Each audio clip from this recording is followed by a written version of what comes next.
Today we're watching Coffeezilla's I found $200,000 missing Legos. If you guys don't know what's going on, bro, to kind of like summary up the whole thing, bro, someone stole, like a company stole Legos that was worth $200,000, and I guess they refused to give it back, so they had to go through a lot of bullshit, including lawsuits and corrupted cops and a whole lot of like scandal shit, bro. For the people who do know, bro, this whole thing is getting so fucking crazy, bro. It's crazy, bro. Like I didn't even imagine that this whole thing will be as big as it is. You know what I'm saying? That, you know, Coffeezilla got a hands of this, you know, whole situation. You guys don't know who's Coffeezilla. You know, he's a journalist of like YouTube, you know what I'm saying? He's really good at what he does, so I want to hear what he has to say. And you know, and also in the title he said he found the 200 missing Lego, so I'm gonna have to take his word because he is good with what he does. So we'll see what happens. All right, I ain't trying to yap too much. We'll get into this shit right now. Let's go. A $200,000 Lego collection went missing, causing a lot of you to ask me to find it. And after seeing the cops point guns at YouTubers, people get arrested and sued for $1.3 million, I just— Ooh, that is no, that's a pretty penny right there. You know what I'm saying? That's a lot of money. decided enough was enough. This looks like a case for the internet detective. This time in the $10 million Lego studio. So I talked to every suspect involved. What I found shocked me.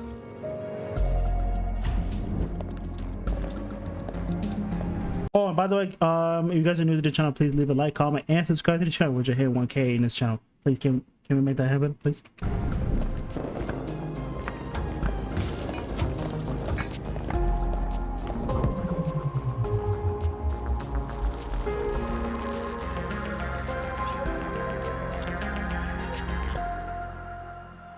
Case of missing Legos. Okay, before we can find these missing Legos, let's give some background. Right. A massive Star Wars collection was put on consignment at a Lego store called Bricks and Minifigs in Salem, Oregon. Right. Consignment just means the owner, Brian Mansell, gave it to a store to sell, and he was supposed to get a cut when it sold. The entire time, he maintained ownership of the collection, and a social media post estimated it to be worth about $200,000. But then, on November 14th, 2024, everything went wrong. This was the night that Crystal and Ben Gorman, the prior franchise owners of the Salem store, got kicked out by this guy. That is Brandon Best. He and his partner, Josh Johnson, ran a sister store in Eugene, Oregon. And Brandon drove up that night to kick the Gormans out. Brandon and Josh would be taking over the franchise in Salem. And this is the exact moment the Legos go missing. As that store is getting handed over, the question is Brian's collection in it? Here's what the official Bricks and Minifigs press release reads. Quote, after taking over the store, we discovered a small number of sets valued between $2,000 to $5,000 that could be possibly related to Mr. Mansell's collection. But there's a problem here. There should be over 10 times that amount in this store, given their internal records and what we know the estimated value of this collection was. Right. So if corporate's saying there was only $2,000 to $5,000 so where in is the it? store, you know what I'm saying? Something happened to these Legos. But what? In order to solve this case, let's think about the suspects. First, who was there that night of the handover? It's only 3 people. Crystal and Ben Gorman, the former franchise owners, and Brandon Best, one of the new owners. These are our 3 biggest suspects, but they aren't the only ones. I want to address a few other suspects at the very start here.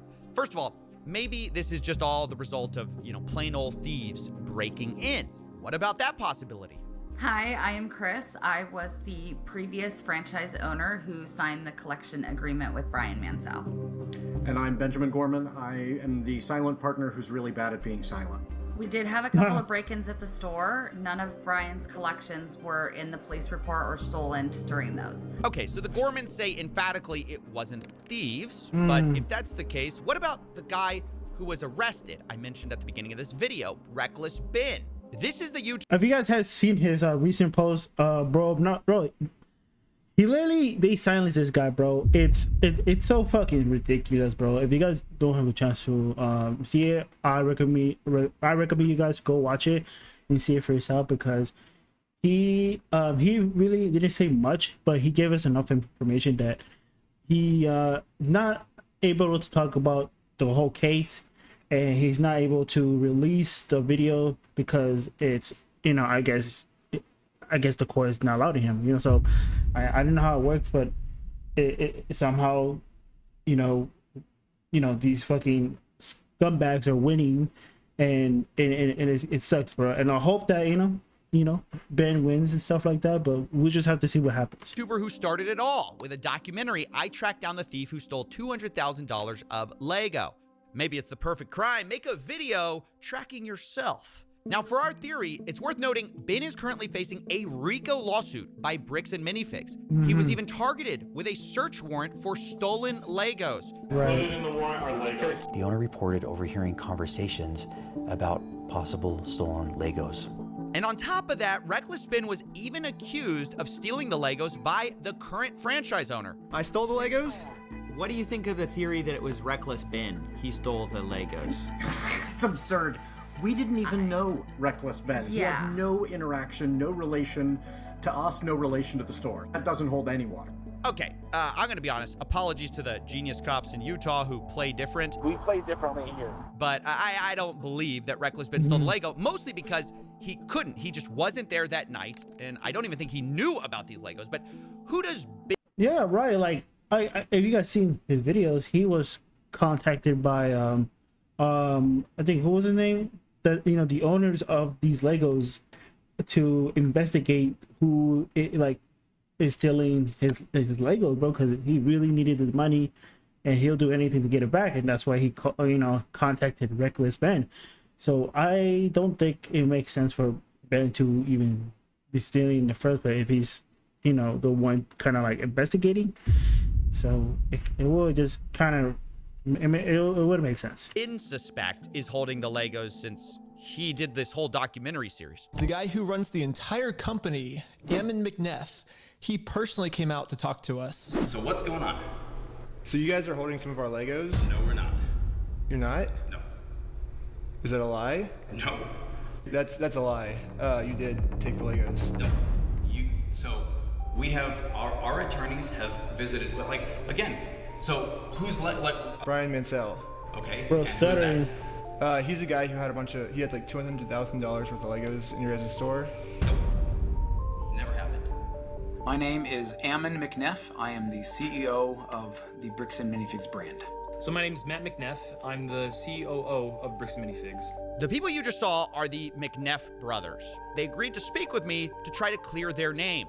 I asked them, do they have the Legos? What I can tell you is that we don't have it. We've never had access to them. It seems to kind of go missing. Parts of it seem to go missing on November 14th. Well, and I guess no, not at all. I'm going to say, you know, like that is not accurate at all. Because So you think that the collection was in the store at the time or elsewhere? elsewhere, when you look at Mansell's own words that he reiterated to a podcast last year, he explicitly stated to another podcaster, the sets were moved off-site for security. The collection will not be stored on site after hours for security reasons, and after Sunday, the sets will be available for purchase but stored elsewhere. Now, Wait, so wait, I'm a little confused. So if it wasn't there to begin with, so wait, so what the fuck? Then it was like, where did it go? Like, I'm so confused though. Like, so, like, for security reasons, I don't know. We just have to see what happens. one thing that's been a big subject of the Bricks and Minifigs kind of story is, hey, there are these off-site locations. Can you address what that is? Is that true? So the off-site location and the letter that that corporate is referring to is the original press release that we released when we were launching the collection. In that press release, because we had previous break-ins, I specifically included the location that after this weekend, those Legos would be stored off-site to deter any future thefts. Okay. They were briefly stored off-site after that launch weekend, while I bought safes for the back room, and then they were moved back into the store. Okay, so for Oh. most of the time, the sets were in the store after y'all got the safes in. Yeah. Exactly. Yeah. Okay, so Ammon McNeff suspects that a lot of the Legos weren't there that night. And then on the other hand, we just heard from Crystal and Ben Gorman explaining the off-site story, saying that later they no longer used those off-site locations. But what do we really know about the Gormans? They are the former franchise owners after Makes all. sense. I mean, shouldn't we be suspicious of everyone? They're one of our key suspects. They were there the night we lost Brian's collection. They were the creators of the consignment deal after all. And one group in particular is pointing their finger at them very hard. It's the McNeffs who say they were behind on payments. We started getting calls from the landlord letting us know that Crystal was behind on the lease payments at the location. We had also gotten a couple of notices from some of our vendor partners that bills had not been paid by the store. And so we felt pretty strongly that there was going to be a risk of her just, like attempting to file bankruptcy, doing some of these other types of things, which we've had franchisees do in the past, and that's problematic. So that's why we sent him up there to take some video footage. So we needed to just be prepared if we needed to do a hostile takeover, which, can happen in franchising where a franchise owner just, kind of tries to steal inventory and do some different things that way. Okay, so Bricks and Minifig's story is that they were worried about the Gormans skipping town, so they sent Brandon Best as a secret shopper on October 24th, 2024. This is weeks before the takeover. Brandon takes a video of the store condition in preparation for this handover, but at this point, Brandon does not announce himself to Crystal Gorman. Later, though, on November 14th, once again, the same concern about the Gormans stealing or theft was expressed by the McNeffs. Brandon was trying to make sure that they weren't taking things from the store, and so he was kind of trying to make sure that he wasn't putting things, like hiding things in the back, and that and while he was watching that, trying to make sure Ben wasn't grabbing stuff from the store and moving it or doing anything along those lines, because he just got a weird feeling about the whole transition. She took at least one, if not more than one, cartfuls of things out to her car with her coat draped over it. So yeah, the McNeffs say, look, they don't trust the Gormans. And they explained it, even further. They said, hey, there's some issues in her past. She apparently has a retail theft and other criminal arrests on her record that we were not aware of. When was that? I don't know. This has been brought out by several people online now. Now look, that's a huge accusation to bring up. And so obviously I wanted to talk to the Gormans about it. They're like, she has a history of some type of burglary, theft. Oh my God. Wow. Yeah, that's what they're wow. saying. Yeah. Oh. Nope. Well, yes. Well, You explain. know about this. Explain. Yeah, when I was 19 years old. How long ago is that? I am 45 now. So Boy, if you don't get your, that was a long ass time ago. I'm pretty sure she wasn't. I'm not sure. Was her hobbies was if she was into Legos or not. But damn, that was a long time ago. this was in 1999. That's something that 19. No, you know what I'm saying? That's a long time ago. You know what I'm saying? happened 25 years ago has no reflection and no bearing on what happened in the last 2 years, my management of the store, what happened the night corporate seized the store. It is another deflection, and it infuriates me. You're gonna try to publicly embarrass and shame me for somebody that was manipulated by local police departments when she was pregnant and 19 years old? Fuck you. That's my response to that. Crazy, counterattack. You know what I'm saying? She heard all the rumors. She heard all this bullshit talking about, I have a record, where the fuck?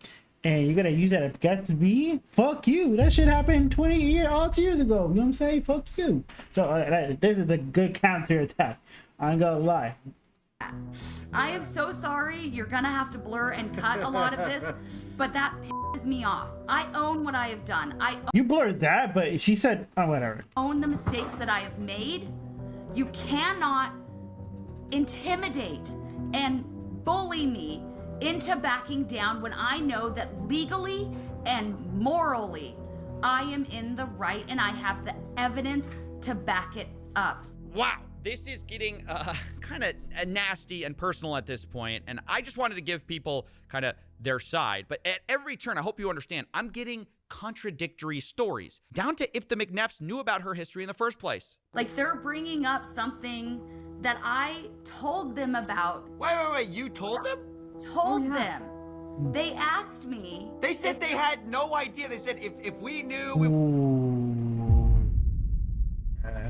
See, this is when we started, reeling back, because I was like, at first, it seemed like the CEO, like, he seemed confused at first, but now I'm starting to like rethink what I just said, bro. Like, now he's suspect number one. You know what I'm saying? Now it's everything's starting to make sense, because it's if she's telling, bro, the way she explained it sounds so convincing to me. But for him, he was just stuttering. He was mumbling, fumbling his words and stuff like that. I'm like, yo, bro is a suspect. You know what I'm saying? But this is getting interesting. I ain't gonna lie. Would have never hired her. Because we would not have hired her had we known this. I told them I had a record from when I was 18. There was a family issue and didn't go into all of the details, but they were like, that's so long ago, we're gonna hire you based on who you are now. Okay, I'm just gonna leave it there. You guys can make up your own mind. My point is, one side says up, the other says down, and it gets to the point both sides start hinting that they have photographic proof from the night of November 14th that proves the other side is lying. And so I'm like, look, at this point, let's stop talking. Show me the Legos. Where I was told we are 100% have possession of photos that prove that the Gormans are lying. And then you guys are telling me we 100% have possession of photos that prove this side's lying. Who's gonna drop the photos first? I mean, I feel like someone just has to, somebody's right here. And after a lot of convincing, both sides agreed to show me the photos, corporate and the Gormans. In fact, I scheduled the calls to do this an hour apart from each other. But let's remember their positions for a second. The Gormans say whatever was left unsold of Brian's collection that was in that store spreadsheet was in Salem store the night of November 14th. Then you have corporate side. They say whatever was left that night was maybe $2,000 to $5,000 of Legos. The rest was either stolen by thieves, the Gormans, or held off site. It was not in that store. And on both sides, there's a lot to lose here, right? You've got the Gormans, who basically have been insinuated to have been stealing. And for Josh and Brandon too, the new franchise owners, there's a lot on the line. I reached out to Josh and he told me, I think her pictures would only show a few sets and minifigs. I replied, so if I can prove that the Lego sets were in the store, that will prove Brandon was lying. Josh replies, if it shows something different, then yes, I will eat my words. So the stakes have been established. And let's see the evidence, starting with Matt McNeff. First, he showed me the video, October 24th, 2024, for a baseline of how the store looked. So this is the Salem Kaiser location, is that correct? Salem Kaiser location, yes. So is it fair to say I'm seeing quite a few Legos here? I mean, I'm seeing a store of Legos. You'd agree? There's a good amount of Lego on hand. This isn't what I would say is a well-stocked bricks and minifigs, but it's not terrible. It's I would say a little below average as far as overall stock. So now let's go to November 14th. Can you still see my screen? Yes, sir. Okay. So November 14th, when Brandon was in there helping. Wait, this is the day. This is like the big day. This is the day. Hold on, I gotta prep myself emotionally for this. Okay. This is a big deal. This is D-Day. This is the big moment. This is Brandon takes over the store. We don't know where the Legos are after this moment. We don't know where the Legos are after this moment. And I want to point out again that we've had this for a while. We haven't this is the first time we've shown this publicly. We've been waiting for our attorneys to give us the approval to say, hey, this is okay now to share in this capacity. So we'll go through these pictures. This is what Josh saw, or not Josh, sorry, Brandon saw. He took pictures of everything in the store, all the inventory in the store. This is what the shelves looked like compared to what you just saw a moment ago. Okay, so I'm seeing a lot less. Just to state the obvious, go back a little bit. Yeah. I'm seeing like way less. So yeah, the pictures I was being shown on November 14th, those shelves looked emptier than they did on the day of October 24th. But to be fair to the Gormans, they addressed the empty shelves themselves. Yeah, okay. As we get to the very end of this video in particular, right here, you'll see that empty space right here. So this is the retired and certified set section that we have to keep separate from the new in box current sets being sold by Lego. All those empty spaces up there were the sets that we had on display during the day from Brian's collection that every night when the store closed, we pulled off and put back into the safe and then put back out in the morning. So when they say, see, there's empty space on the shelves, yeah, because we put them in safes at night to keep them safe. Because we have giant windows. Yeah, it's an explanation that kind of makes sense. No, I'm gonna lie. She's cooking, guys. They're cooking, bro. Like, they're very confident in what they're saying. I ain't gonna lie. I'm in their side, obviously. You know what I'm saying? Well, so far, you have the brothers saying, nah. So why is it empty? Why is it, you know what I'm saying? They already explained why, and it makes sense. Given the history of burglary. Now, of course, this is something I had to ask the McNeffs about. Is this a case of, did y'all see Star Wars sets in the back? Did y'all not see the Star Wars sets in the back?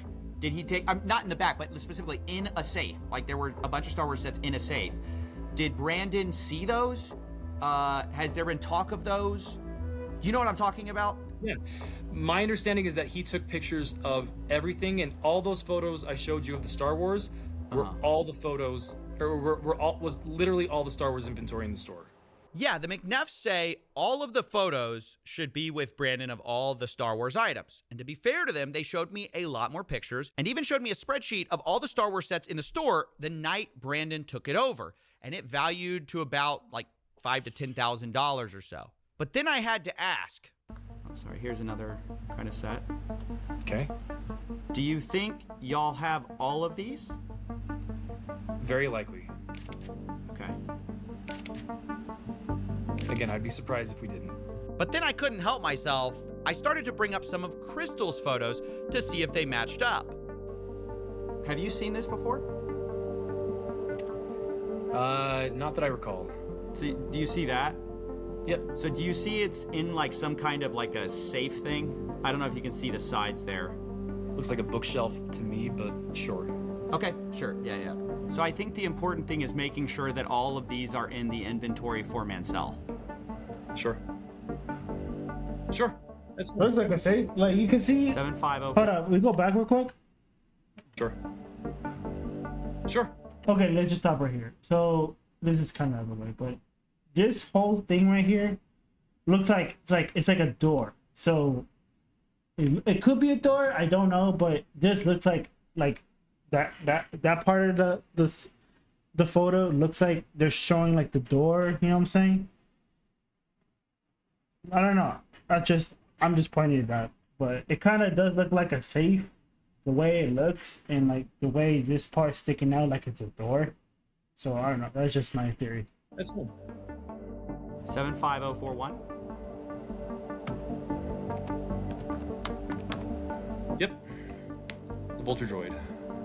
75169.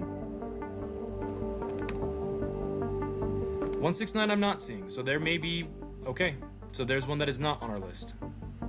Let's try this. 10240. Okay, nope, not seeing that one either. What about 9493? 3. I don't see that one either. So maybe those were locked at the time, and Brandon did not get those pictures.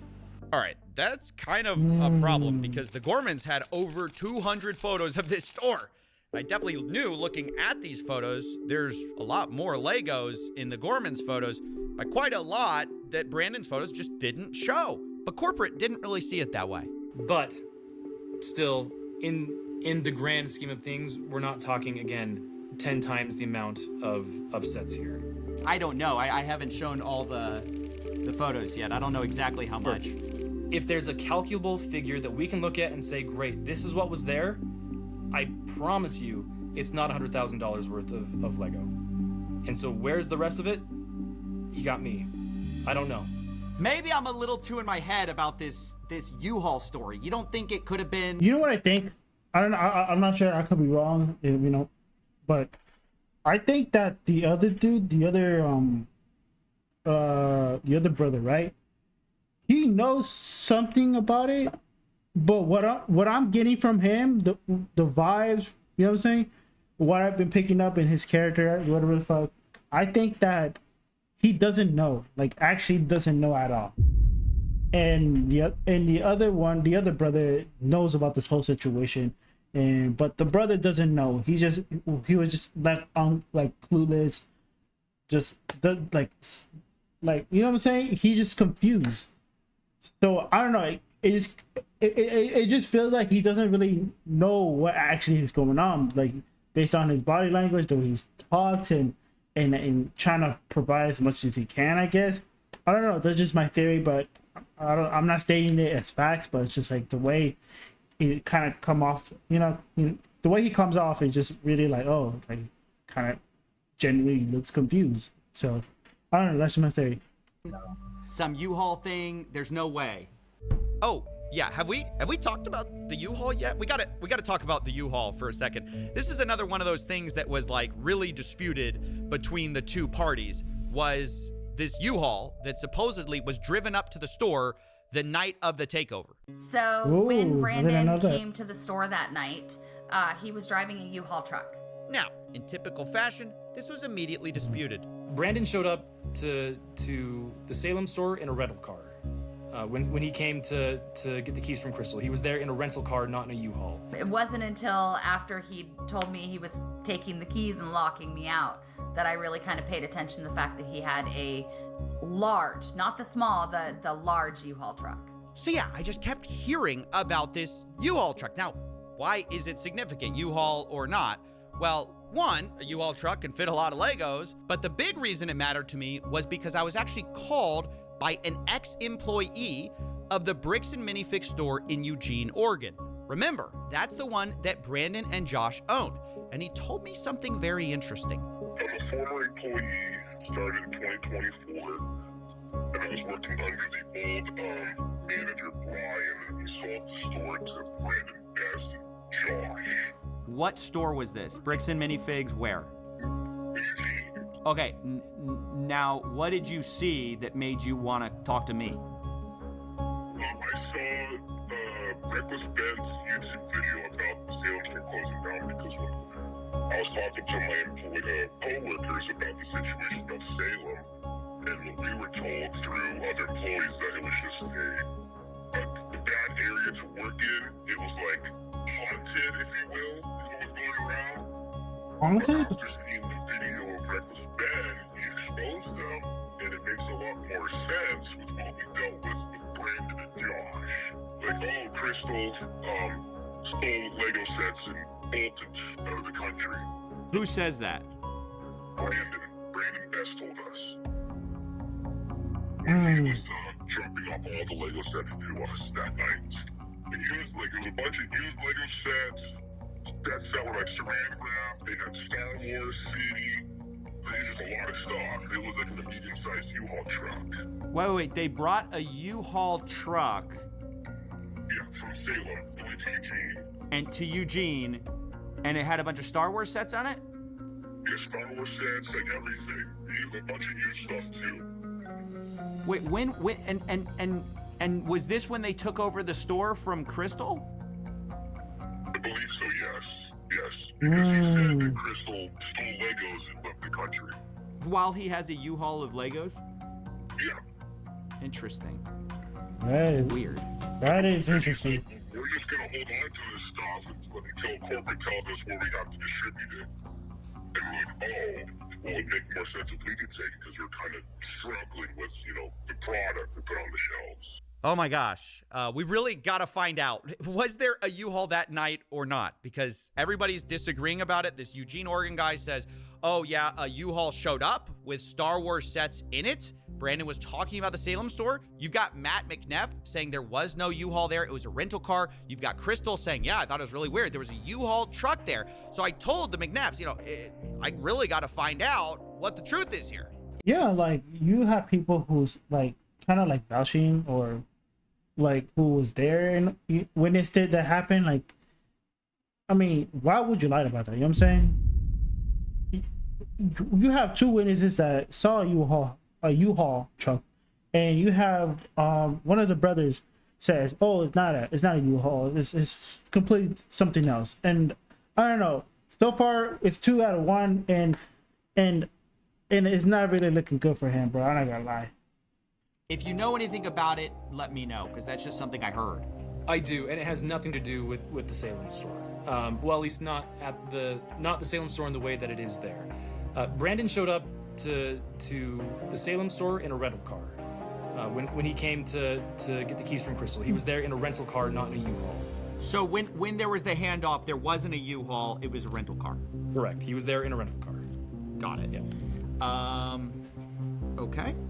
And I think any of the, like, if you were to look at the footage, the ring cameras, all that stuff, you won't see a U-Haul sitting anywhere in the parking lot. So after hearing all of this, I realized, look, I just got to find the evidence. So I start sifting through these photos I have, right? I realize I have a parking lot photo. I check it. No U-Haul, just a red truck out there. Okay. I check another photo where you could see the window, but the problem is it's night outside, so you can't see. And so I'm looking at everything I can, and there's just nothing, you know? Unless there's like a different camera across street or somewhere around here, yeah. Or maybe it doesn't even have to be around like the store. Maybe, I don't know. I think there's like plenty of cameras outside, like the building or the whole block, because I don't know. What do you have to say? I don't want to talk too much. At this alternate angle, I'm looking at that, and then U-Haul.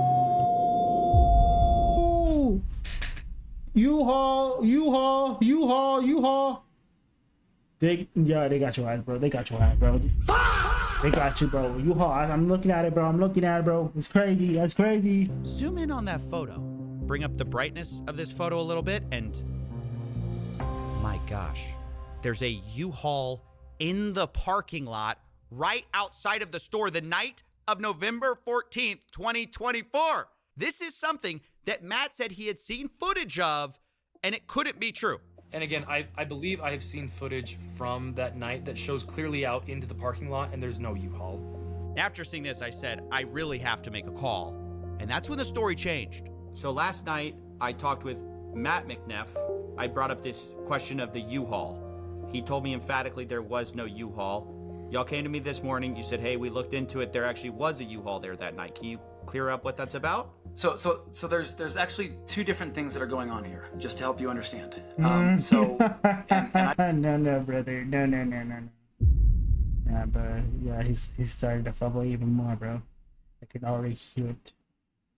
I can already hear a lasso coming through. I don't know if you want this particularly not on the record, but we do know of a disgruntled former employee that worked at another location, that back on the 24th of October, there was a U-Haul that went to a storage unit in Salem for another previous franchisee, like for a different situation that we had just gone through some things, and he had a previously, like, hey, I have some inventory that I didn't turn over that I was supposed to. It's at this storage location. You guys can come pick it up. And so Brandon was sent on that day to pick up with a U-Haul inventory that then he moved down, but that was October 24th. So when we're talking about this ex-employee, you're saying they are conflating the October 24th event of the U-Haul coming up to Eugene with Legos with some time after November 14th, after the store takeover. Is that correct? Am I understanding that? Yes. So this is... Bro doesn't even seem so confident, bro. Look, he looks so sad. Like, look at him. Look at him. Look at him. Hold up. Look at him. Look at him. Look at him. Look, you can see the guilt in his face. But we'll see what happens. That? Yes.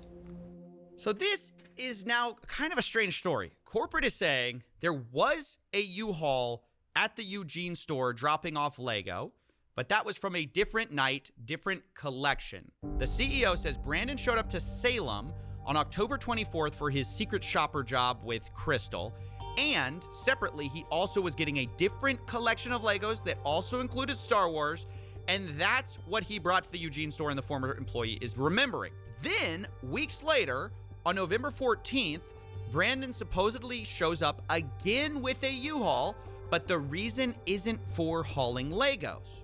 Brandon flew in to Eugene that night. At midnight. So flew from Utah on the 13th, but landed in Oregon on like midnight of the 14th.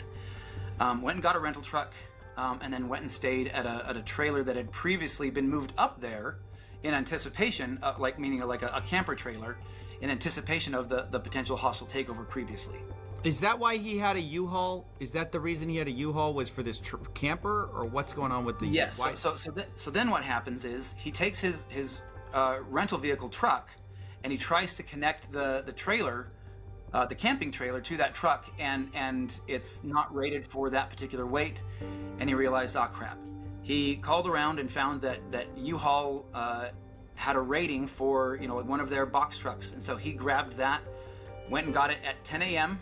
on the 14th, and so he then went and hooked that trailer up to the camping trailer to a U-Haul, drove that trailer down to another location where he could set up the camping trailer in Salem, dropped off the camper trailer, and then he arrived in a U-Haul to the Salem store, and then went in, said hi to Crystal, and then as she was leaving, the door shuts, and so he locks it, calls the locksmith, takes him a while to finish up the changing of the locks. Brandon at this point is pretty exhausted, so and he has an hour drive back to Eugene to drop off the rental truck. So he drops it off at midnight or 1 o'clock, something like that, grabs the rental truck, and then heads back up to the camper trailer in Salem, and then probably gets in at around 2 or 3 in the morning, spends a couple of that's a little bit of sleep before he has to head back to the store at 9 a.m. before the other employees get there. The timeline that is trying to be portrayed just makes absolutely zero sense. Okay, so I asked, obviously, for documentation of all of this from Brandon, and here's what I got. First, the U-Haul contract on November 14th. This checks out what we already know. Then I got sent a photo, the last one Brandon took in the Salem store, dated 9:44 p.m., where you can see what looks like the inside of a bird cage that the Gormans had. And lastly, I was sent a photo Brandon took of the mileage in the U-Haul as he dropped it back off at the rental place on November 15th, 12:41 a.m. Now, the time gap there is about 3 hours between the last photo in Salem to dropping the U-Haul off, which is a bit of a problem for our timeline. Yeah, it took like 4 hours. I mean, I worked till like 11 o'clock, and I'm like, I gotta get up early for my other job. You moved 4 hours of Legos out of this truck. Yeah. All right, so as weird as this U-Haul thing is, the timeline just doesn't fit, to be honest. If it took 4 hours to unload, you can't also drive to another city, load and unload and drop off the U-Haul in that time. But still, even if this is true, it's pretty weird, and it's one of the most bizarre stories I've ever heard, to have a U-Haul thing back to back. One of the times you're picking up Legos, the other time you're not, you're taking a camper. Nevertheless, without more proof, we kind of have to move on to another theory of how to find these missing Lego. This time, let's take the photographs that we have and reconstruct what was in the night on November 14th. Remember, that's the moment we lost the Lego. And this time, we're going to combine it with 2 more things. First, from corporate, I got the point of sale records from the Salem store from 2023 to 2024. And secondly, from Crystal Gorman, I got her internal records of Brian's inventory of what was sold or not in order to pay him and keep track of prices. Now, before we piece things together, I need to address something. At the beginning of this story, you saw the social post saying this collection was worth $200,000. That's what everyone knows this story as, the $200,000 Lego collection. But sadly, that post was entirely wrong. In Crystal Gorman's inventory, which has a high and low estimate value of these various Lego items, the real estimated value is about $107,000. They give high Holy shit, that's a lot of money. Bro, what the fuck, bro? estimates and low estimates, but that's right there in the middle. And for simplicity, I'll just be using averages and estimates here, but understand that, you know, these numbers are not firm given that they're unsold Legos. It's just rough possibilities. But the point is, it's worth nowhere near $200,000. And Reckless Bin, the one who made the original video covering this, said that surprised him. Yeah, I mean, this entire time, literally every single person's been telling me there were $200,000. Like, that's how much, like, you could sell all these sets for. My original assessment of about $200,000 was going up to his father's house and looking in. Wait, I got confused. I'm so dumb. I thought, I messed up on the numbers in my head. I thought it was, never mind, forget. Forget what I just said, bro. 3 different rooms with all the sets. It was before I'd actually gone through and had set numbers and done an actual like evaluation. I looked at it and went based on as things progressed and as I started to delve more into the actual inventory and evaluating it, that number changed. But we put out the press release well in advance of the event itself, so that press release went out before I had those full numbers. So we went, this is a nice even number that will grab attention and bring people into the store, so we went with that. And still, I mean, to believe that is accurate at the high end. Like, it was one of those things where when she was looking through and going, well, it says this and it says this, like, you don't think even at the high end? You haven't actually seen the spreadsheet. No, I haven't. You might want to cut that part out because he hasn't actually seen the inventory sheet. The spreadsheet says about from between 85,000 to 120 something thousand. In the midpoint about 107 or something like that of what was inventory. Does that sound right to you? Yeah. Yeah, so this has been a really big point of misinformation to clear up, because if we're ever going to find the missing Lego, we need to start with the right number, the right value. It's about $107,000. Now, between 2023 and 2024, the Gormans record sales of about $24,000 of Brian's collection in their inventory tracking list. And of those sales, Brian was entitled to about 65 to 70% of it. He was paid $17,000, which roughly tracks with that. Which means on November 14th, the big night, the remaining amount of Brian's collection that should have been in there is about $82,000. Now, it doesn't take a genius to realize this is a very different number than corporate provided, who found only $2,000 to $5,000 of it linked to Brian. And later they said they only found $13,000 to $15,000 in total Lego Star Wars. So you're talking... With Base 44, a simple sentence becomes your website. Maybe $11,000 to $15,000 total Star Wars, and that's all Star Wars inventory in the whole store. So that's corporate side of the story, but I didn't want to take their word for it. So I went through Crystal's photos myself, which she shared with me, and hired people to go through and hand tag the Star Wars Legos that were in these photos.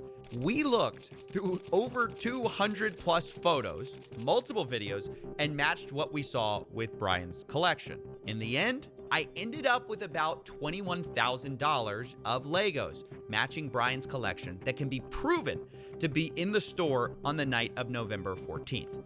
Now, to state the obvious, that's about 3 to 5 times what corporate estimated, at least on their press release. Now, yes, there are inherent errors in these estimates. Maybe we picked up some Lego that matched Brian's collection, but wasn't Brian's. But even though this is a bigger number than corporate said, I have to admit, even with pretty generous assumptions being made, there's still a huge gap of about $61,000 here that I just couldn't find.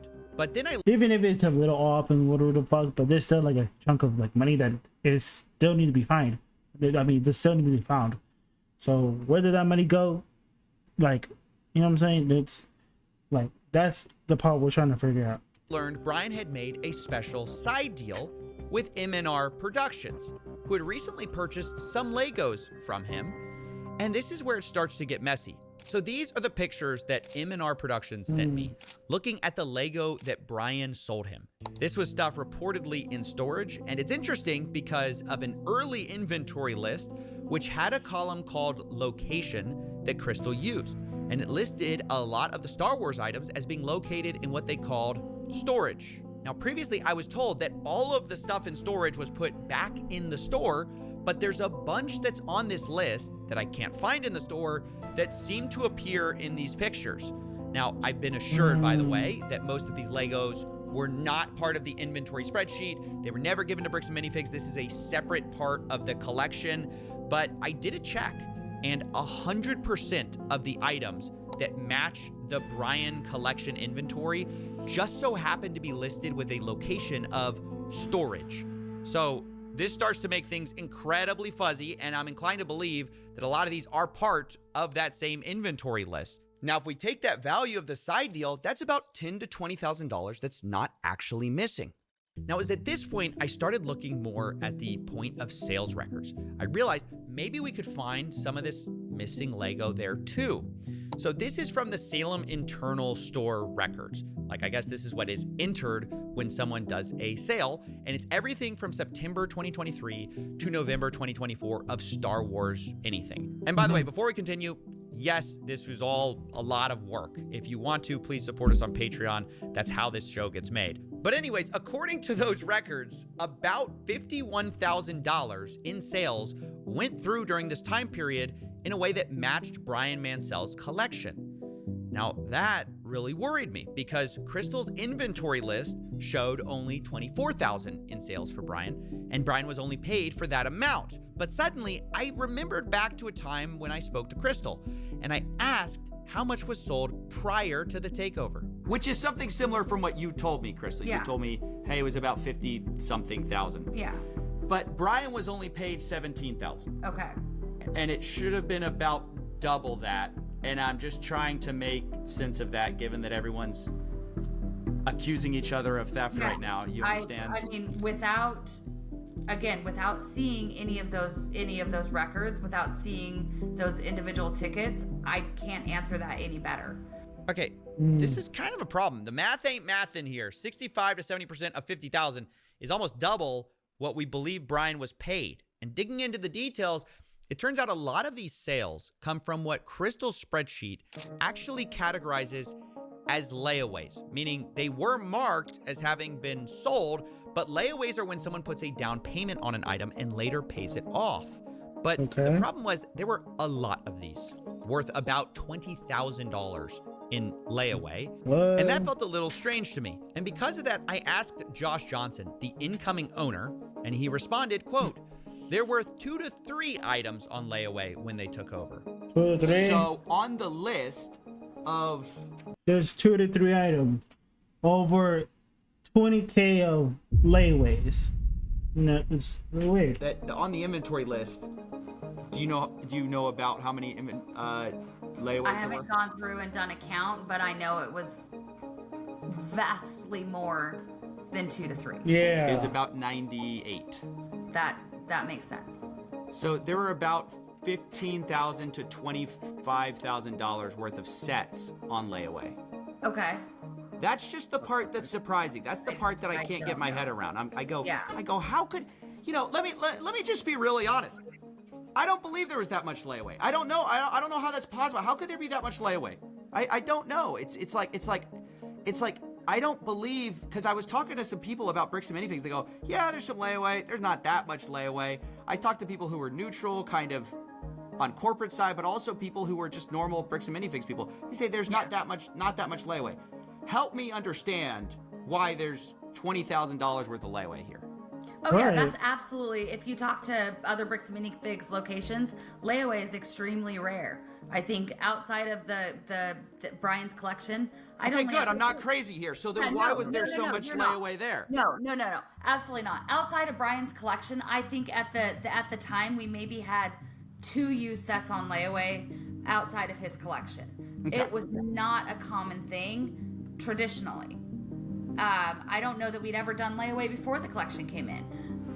With Brian's collection, it was a little bit different because so much of this collection were new in box, all in one place, reasonably priced, and a lot of the harder to find items. And so customers would come in and put, I'm gonna guess probably half of those layaway items were not gonna be sold to the person who took them on layaway, because we had several that would put them on layaway and then change their mind. So okay. this was something like, you know, somebody would come in and want 10 different sets, but only be able to buy one. Can I put the rest of those on layaway so you don't sell them? I'll pay $10 to put these sets on layaway. Traditionally with layaway, we would ask for 10% down. They'd have 30 days to make their next payment, or we'd refund the layaway amount and then put it back on the shelf. Because this collection was the collection it was, and I wanted to give these people the opportunity to, dogs, to get these sets, we were a lot more generous with how long and the amount of payments that people could make towards the layaway. So a lot of these, we had several of them. I think one of the Ewok villages, we put on layaway 4 different times, and then it came off of layaway and back on layaway and then off and then sold. So a lot of these would have gone on and off of layaway and then back out on the shelf, just depending on the person who was putting it on layaway. That was completely unique to this collection. So, and I was like, look. Interesting. Well, you know, the amount of layaways that they suppose, like, it's rare, but it's that there's so many of like layaways. But how do you not know that so many of it is being, like, I guess down payment or layaway? You know what I'm saying? With that much, I don't know. It's like, I don't know. I can't even think right now. I'll be honest. I don't trust Josh Johnson, but something is weird here. So a lot of these are, see, like, look at this. Like, so like it says POS final sale price, but it's listed as a layaway, but it's sold for $5.99. Yeah. Because it matches with the store sale price. Okay. So were they on layaway? Were they accidentally marked layaway on the spreadsheet? What's going on there? I mean, without seeing the actual sales ticket and seeing what else, like what items were sold together, what else was sold with it, I can't actually see the sales ticket. We had several layaway items in which customers were putting multiple things on layaway, paying for most of one item, and then, or they were buying, 8 different things together and then putting all of them on layaway and making payments on multiple items at the same time. Our Ewok village was one of those cases. At some point he had, I think, like 8 or 9 different items on layaway. So they'd come in and make a payment for a bulk payment. I've got 800 things on layaway. I'm gonna make $100 on my payment. One customer in particular would do that, and then when he'd gotten up high enough to pay for one set, we'd pull that set out, mark it as sold. So without seeing the actual tickets and my layaway records, I cannot answer a question any clearer than that. But I even found more than that in this POS data. I also found about $10,000 in sales that match Brian's collection that were not marked as sold under this inventory spreadsheet. Some of our things that were not found were explained by the POS system because they were found in the POS system as being sold. So like they weren't marked on the spreadsheet, but they were marked as sold via the POS system. And this is about $10,000 worth of Lego that basically were matched. See, and I don't know. Take anything happening from, let's see, sorry, I'm trying to do math here. I don't know without being able to see all of the records. There is a possibility that the consignments were ended when I wasn't at work and I just didn't go through and pull them up. They didn't get put in the consignment ticket. I hadn't gone through those consignments in a couple of months. I hadn't gone through the inventory in the back room in a couple of months. So it is entirely possible there were sales that were finished that I never clocked as being finished. I don't know that without going through and actually seeing it. But you're saying it's possible stuff was sold, not updated on this inventory list. It's entirely possible that stuff did not get updated on my spreadsheet. I'm not I'm not going to sit here and claim it's not possible. It's possible I missed things.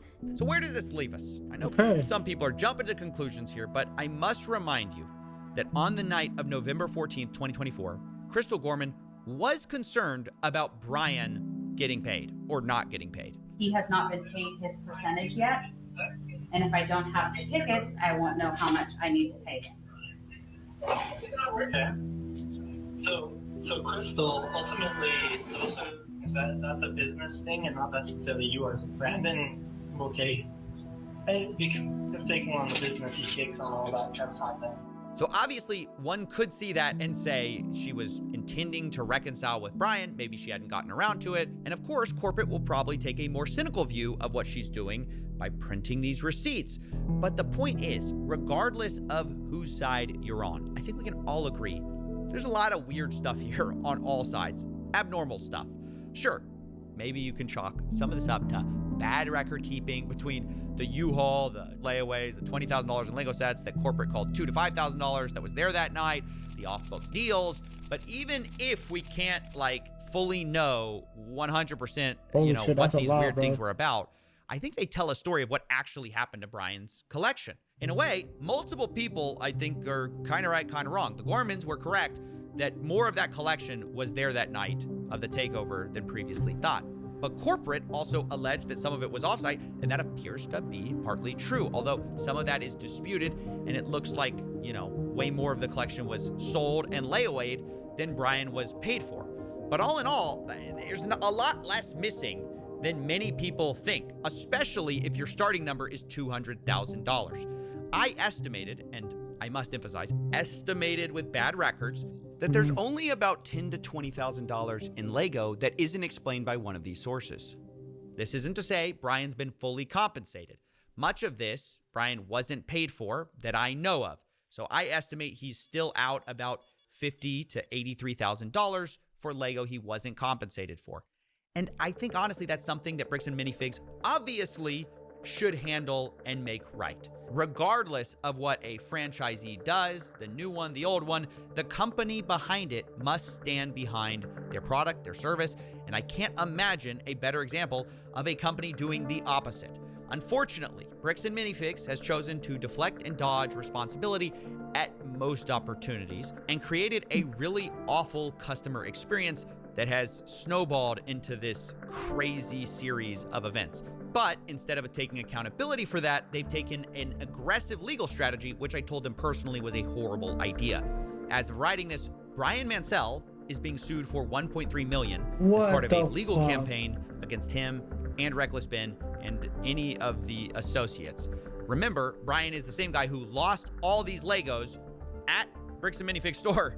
And I told the CEO and COO that's ridiculous and they should drop this. Look, mistakes have been made by plenty of people here, but there's a lot more people who have inflicted self-owns, the likes of which we've rarely seen, by just choosing the worst possible path at every fork in the road. No pun intended. But the best path to making things right, in my view, is by just making Brian whole and moving on. Drop the aggressive legal strategy. You are a Lego store at the end of the day. You are supposed to be about fun, not about a rerun of Suits. But anyways, that's my investigation. Those are my closing thoughts. And I knew I wanted to approach everyone involved in this whole story with my results and see what they thought to close things out.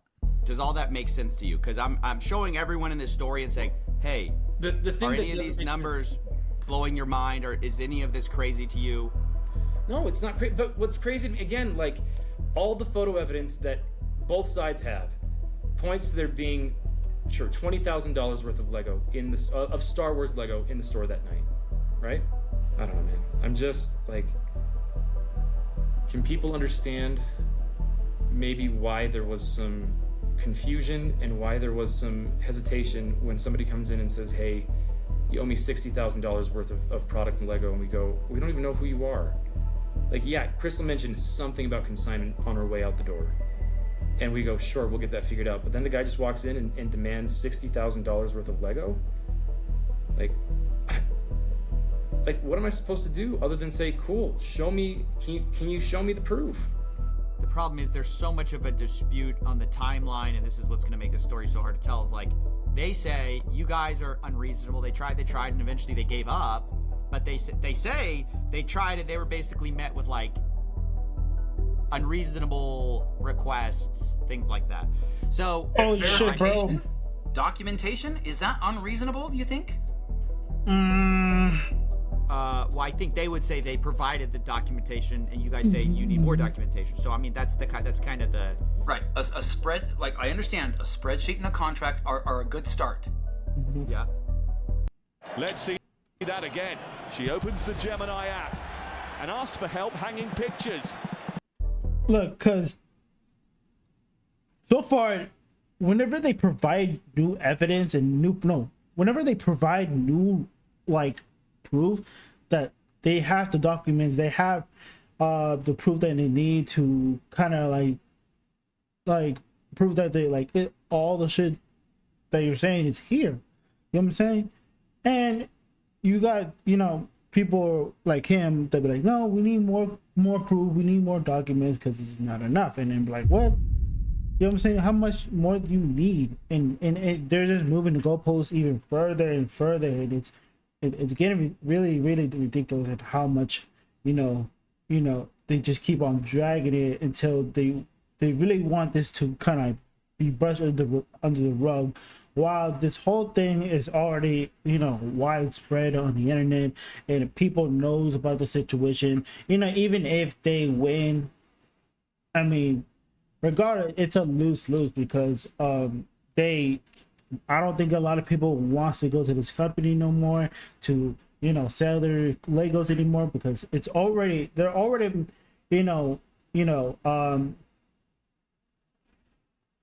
making a bad look already. Their reputation is already ruined because of this whole situation with Brian and with a Reckless Ben. So regardless, you're kind of fucking screwed. I'm gonna keep it a buck. You know what I'm saying? No matter how much you're trying to sound innocent on camera, on social media, people already knows how much of a scumbag like these people are. So like there's still a lot of things that needs to be talked about. I know there's a lot of stuff that isn't making sense. There's still money that still needs to be owed, but I don't know. We just have to see what happens, because it's just more of like he said, she said, and like missing items, missing like information, all that bullshit. So I don't know. So we just have to see what happens next, because it's just more of just a lot of just back and forth. Yeah, but we never got that. That was never sent to us at corporate, by the way. Y'all do have the spreadsheet though, yeah? Y'all have the spreadsheet. That was shared online, but months after we asked for it. It says I'm so confused. It says I'm on the file right now. It says storage used, owned by BAM Franchising Inc. Owner Salem.or bricksandminifigs.com. What are you looking at? It says owner Salem.or at bricksandminifigs.com. That's you guys. It says owned by BAM Franchising Inc. It says created September 6, 2024. And when I look at it, this is the Mansell list, I believe. So this would have been created under so we have the bro bro is trying to damn, what the fuck should I see? Like, you know what I'm saying? Y'all definitely have this. Y'all have access to this. Well, I had no idea. So if this is the first that anybody has shown me that I don't know, he just sounds so guilty, bro. Like he doesn't know what to say. You know what I'm saying? Hold on, let me see the comment section, bro. I'm so curious. Vietnam CEO later this week. Coffeezilla is trying to kill us. That is crazy. I can actually see that happen. Coffeezilla is getting involved. Feels like YouTube version of the FBI taking over the local case. That is true. I'm gonna lie. Reckless Ben. Sorry guys, I can't fight this fight alone anymore. The entire fucking internet. Oh yeah. On your left. You guys know. You know what I'm saying? Bro, shit, bro. Yeah, like, bro, the whole internet thing is, you know, they're getting involved in this shit, bro. I'm telling you, there's no U-Haul. Here's a photo of a U-Haul. Here's a news story that basically unverifiable. That is crazy. They're saying there was no U-Haul, but as soon as there's a picture that there is a U-Haul at that store, they're like, oh, it was like meant for something else. Da, da, da. Then why didn't you mention that earlier? You know what I'm saying? You say like it was someone came in with a rental car. Now you're saying that, oh, we actually needed that. What's it called? We had to use the U-Haul for that car, all that bullshit. It was like, it's all over the place. So, like, I don't know. A spreadsheet was created using like Bricks and Minifigs Salem, like, and all of this stuff was archived. This is the first I've seen that this spreadsheet was created by Crystal, and we don't know how accurate it is, how up to date it was. We don't know a lot of those types of things, and understand. I appreciate you sharing this with us because we had no idea. Again, you don't know what you don't know, and you like see how she's like, see how he's like, well, I don't know, I don't know anything about this, but I appreciate you like giving us this, like, you know what I'm saying? You're trying to sound like you're trying to sound like a victim, but it's already like proven that you just making you're just making, holy shit, I can't start right now.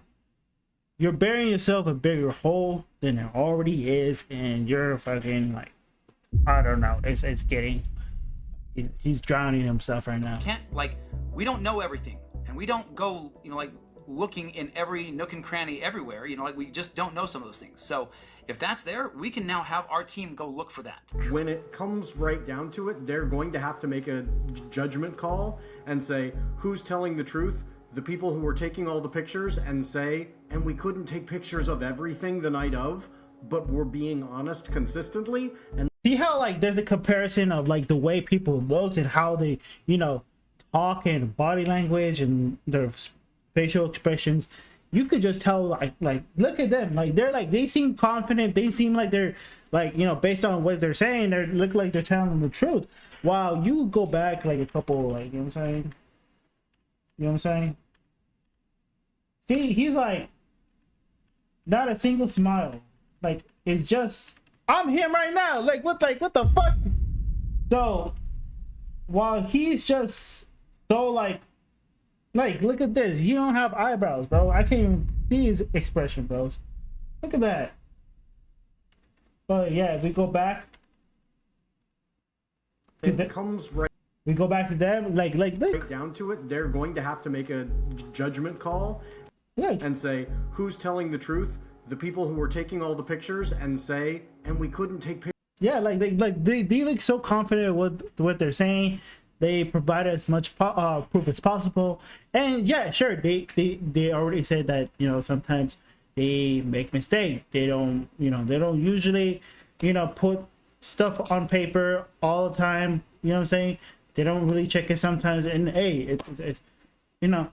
Sometimes we don't be doing shit sometimes, you know what I'm saying? Sometimes we will do the like papers later, then we'll get back to that, you know, that's it is what it is, right? But with the information that is given to us, I feel like, you know, they're telling the truth, and yeah, that's all I gotta say. Pictures of everything the night of, but we're being honest consistently, and the people who are saying there was $5,000 there. Really? Like, that makes no sense. We've got the evidence, and yes, there's a discrepancy. We acknowledge we did not take pictures of everything, but does that mean that the discrepancy is, oh, and therefore these missing, you know, percentage, whatever that would be, 5%, is some magical other place? Or it was sitting there in the store and we didn't get pictures of it. If I messed up on my record keeping, I will take accountability for that. It's possible. If my staff didn't draw attention that consignments had left out, so I'd move them to the thing. Any of that, I will take accountability to that. I am more than willing to do that. I need BAM to show me those tickets. As they promised to do. I will sit down with Brian and talk this over and figure out what we missed and where it was missed and how it was missed and make that right with him. I mean, that's new information no one's ever found out, so that's like awesome. They're gonna lose hundreds of millions of dollars because of their own wrongdoing. they're literally going to destroy their entire company because they're this stubborn over maybe $20,000 worth of Lego. Sure, I'll be keeping you in. It was already ruined to begin with. You know what I'm saying? Oh. It's already ruined in the beginning with because ever since the video, people's already citing, you know, Ben and Brian and this whole situation has just been such a chaos. And like I said, even if, you know, even if like the brothers and like who else, fucking Josh and all these motherfuckers win at the end of the day, they still, you know, ruin their reputation. You know what I'm saying? They lost a lot of respect because of what they did to fucking Brian. So, you know, it's like a lose lose. So regardless, he was already fucked. So yeah, the loop with what you know. Nice. I'm excited. This was good work. My other final thoughts is, dude, you solved it, dude. That's awesome. As of the making of this video, Brandon Best and Josh Johnson are no longer working at Bricks and Mixfix. That is crazy. If they believe themselves to be innocent, why would you be, you know, not associated with them anymore? Unless you did something so bad, you had to be away from that. You know what I'm saying? So it starts to get a little sketchy. I ain't gonna lie.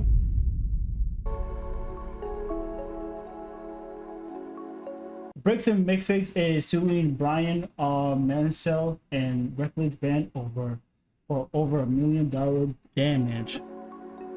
No. They're just suing them because, you know, they told the truth. That's what it is. You know what I'm saying? That's why you want to sue them, because they found out the truth. They know who you are. You know what I'm saying?